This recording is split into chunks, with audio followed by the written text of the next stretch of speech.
আসসালামু আলাইকুম, কেমন আছেন সবাই? নতুন আরেকটি ভিডিওতে আবার আপনাদেরকে স্বাগত জানাচ্ছি।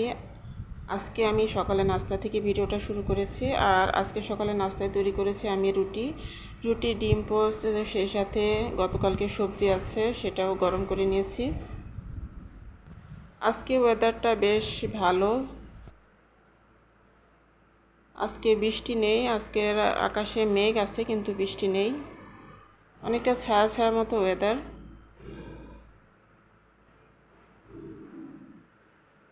আর আমাদের সামনের বিল্ডিংয়ে এখানে যে 6 তলা পর্যন্ত করে রেখেছে, কিন্তু এটা কমপ্লিট করেনি এখনও অনেক কাজ বাকি আছে। তো জানালা দিয়ে তাকালে দেখা যায় বিল্ডিংটা, দেখতে বেশ ভালোই লাগে।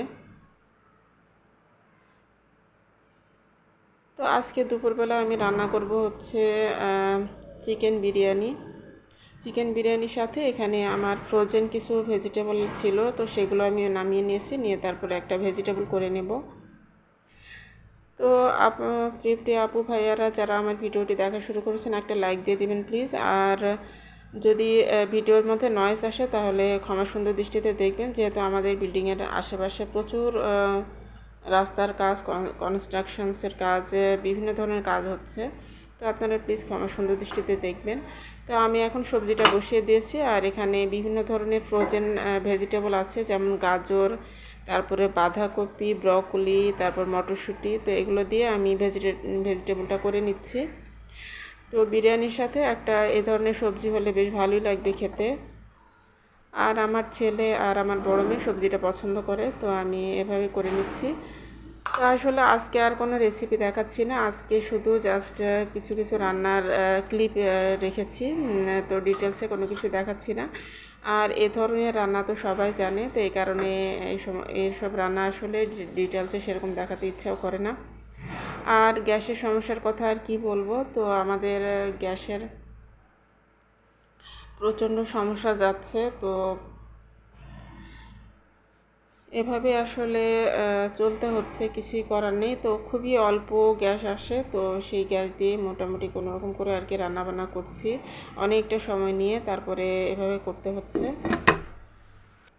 তো এভাবে বেশ কিছুদিন ধরে চলছে গ্যাসের সমস্যা। তো একদমই আমাদের যেহেতু লাইনের গ্যাস, তো লাইনে খুবই কম আসছে। আর অনেকে তো সিলিন্ডার গ্যাসে রান্না করেন, তো সিলিন্ডার গ্যাসে রান্না করলে তখন দেখা যায় যে সিলিন্ডারের খরচটা অনেকটাই বেশি পড়ে, আর লাইনের গ্যাসে খরচটা অনেকটাই কম পড়ে। কিন্তু এতদিন আমাদের এখানে কোনো সমস্যা ছিল না, কিন্তু ইদানিংকালে খুবই সমস্যা দেখা দিয়েছে। তো সকালের দিকে একদমই লো হিট থাকে, আর দুপুর পর্যন্ত। তো 3টার পরে একটু গ্যাস আসে, তো তখন একটু রান্নাবান্না করি। আবার সন্ধ্যার পরেও কিছুটা গ্যাস আসে, তখন মোটামুটি করি আর কি। তো এভাবে চলছে, তো জানি না সামনে কি হবে। তো কথা বলতে বলতে আমি চিকেনটাও রান্না করে নিচ্ছি। আর এই তো বাইরের পরিবেশটা এখন দুপুরবেলা, তো ওয়েদারটা অনেক বেশি সুন্দর হয়ে গেছে, আর রোদও উঠেছে অনেক সুন্দর। আর সে সাথে নীল আকাশ, তো নীল আকাশটা দেখলে আমার মনটা কেমন যেন অনেক বেশি ভালো হয়, আর মনটা অনেক বেশি মানে ফ্রেশ হয়ে যায়, মানে অনেক খুশি কাজ করে মানে নীল আকাশটা দেখলে। তো বাইরের দিকে কিছুক্ষণ দেখলাম, তারপরে তো এদিক থেকে আমার বিরিয়ানিটাও প্রায় রান্না হয়ে এসেছে।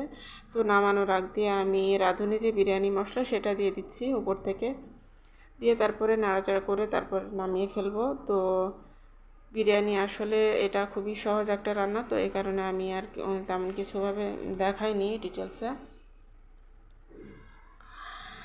তো আমার ভিডিও যদি আপনাদের কাছে ভালো লাগে, তো তাহলে প্লিজ একটা লাইক দিয়ে দিবেন। আর নতুন আপু ভাইয়ারা আপনারা যারা আমার ভিডিওটি দেখবেন, তাদের কাছে যদি আমার ভিডিও ভালো লাগে, আপনারা চাইলে সাবস্ক্রাইব করে আমার চ্যানেলের একজন সদস্য হয়ে থেকে যেতে পারেন, আর আমাকে একটু সাপোর্ট করতে পারেন।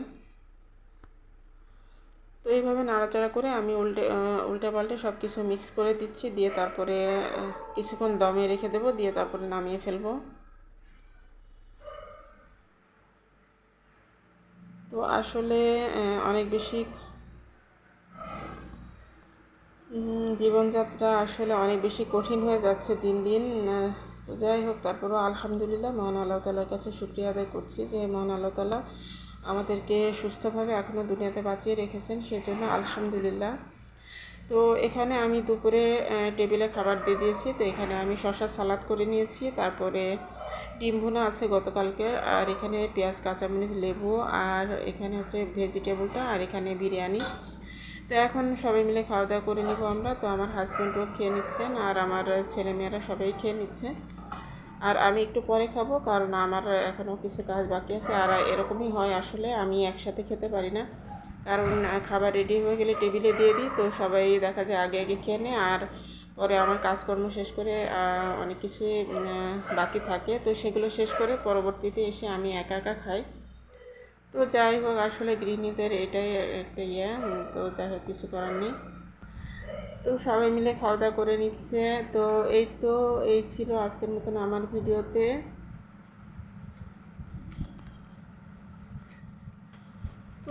তো সবাই মিলে খাওয়া দাওয়া করে নিয়ে তারপরে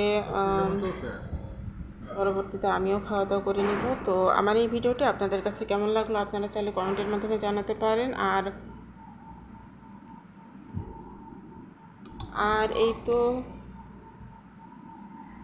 এখনও অনেকটাই বিরিয়ানি রয়ে গেছে, তো পরে আমি খেয়ে নিব। খাওয়ার পরেও দেখা যাবে যে অনেকটাই রয়েছে, তো সেটা দিয়ে আমাদের আবার দুপুরবেলা হয়ে যাবে, কারণ আমরা বাচ্চারা যেহেতু অনেক বেশি পছন্দ করে, তো এই কারণে আমি দুপুরের জন্য রেখে দিব, মানে রাতের জন্য রেখে দিব। তো আসলে আজকের ভিডিওতে ভয়েস দিতে তেমন ইচ্ছা করছিল না, তো তারপরেও দিলাম কোনো রকম করে। তো কোনো ভুল ত্রুটি হয়ে থাকলে প্লিজ ক্ষমা সুন্দর দৃষ্টিতে দেখবেন আপনারা। তো আসলে এখনও আজকের মতো এখান থেকে বিদায় নিচ্ছি। আল্লাহ হাফেজ।